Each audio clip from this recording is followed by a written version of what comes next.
بسم اللہ الرحمن الرحیم۔ اللہ کا قیدی حدیث شریف میں ہے، رسول اللہ صلی اللہ علیہ وسلم نے فرمایا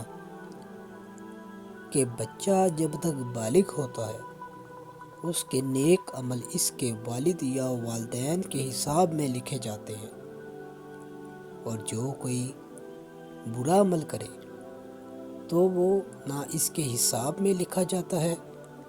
نہ والدین کے۔ پھر جب وہ بالغ ہو جاتا ہے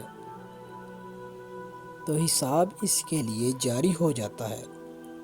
اور دو فرشتے جو اس کے ساتھ رہنے والے ہیں ان کو حکم دے دیا جاتا ہے کہ اس کی حفاظت کرے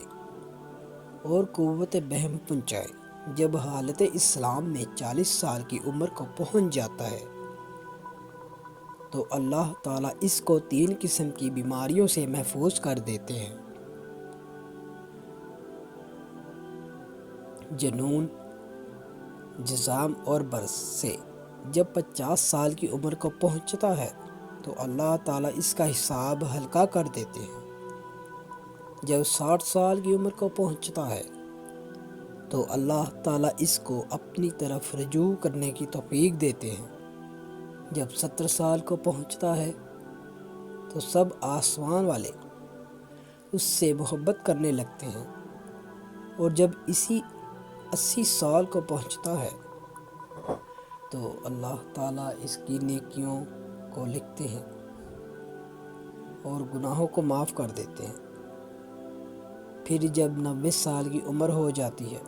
تو اللہ تعالیٰ اس کے سب اگلے پچھلے گناہ معاف کر دیتے ہیں، اور اس کو اپنے گھر والوں کے معاملے میں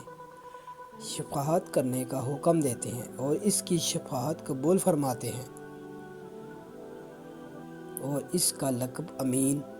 یعنی اللہ کا معتمد اور زمین میں اللہ کا قیدی ہو جاتا ہے،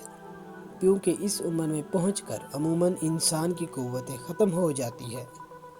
کسی چیز میں لذت نہیں رہتی، قیدی کی طرح عمر گزارتا ہے، اور جب انتہائی عمر کو پہنچ جاتا ہے تمام وہ نیک عمل اعمال میں برابر لکھے جاتے ہیں جو وہ اپنی صحت و قوت کے لیے کیا کرتا تھا،